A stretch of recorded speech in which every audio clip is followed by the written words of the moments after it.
പൊന്നു ഒരു രക്ഷയുമില്ല. പുറത്ത് നല്ല ചുട്ടുപൊള്ളുന്ന വെയിലും ഭയങ്കര ചൂടും. അപ്പം ഞാൻ ഓർത്തു ഒരു നല്ല അടിപൊളി സ്മൂത്തി ഉണ്ടാക്കിയാലോ, അത് കൂട്ടുകാർക്കും കൂടി ഷെയർ ചെയ്യാലോ. അപ്പം നേരെ വരും, നമുക്ക് ആ സ്മൂത്തി എങ്ങനെയാണ് ഉണ്ടാക്കുന്നത് നോക്കാം. വരും. അതിനായിട്ട് ഞാനിവിടെ എടുത്തിട്ടുള്ളത് ഒരു പീസ് കക്കിരി, പിന്നെ മെയിനായിട്ട് വേണ്ടത് മുരിങ്ങയിലയാണ്.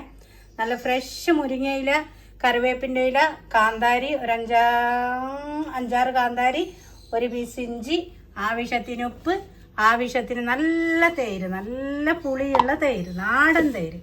ഇത് ഞാനെല്ലാം മിക്സിയുടെ ജാറിൽ ഇട്ട് കൊടുത്ത് ഇനി നമുക്ക് നല്ല തണുത്ത വെള്ളം ഒരു 1/2 ഗ്ലാസ് ചേർത്ത് കൊടുക്കാം.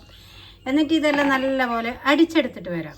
അങ്ങനെ നമ്മുടെ അടിപൊളിയായിട്ട് നല്ല ഹെൽത്തി ആയ സ്മൂത്തി ഇവിടെ റെഡി ആയിട്ടുണ്ട്. ഇനി നമുക്ക് ഇത് ഗ്ലാസ്സിലോട്ട് പകർന്നു കൊടുക്കാം.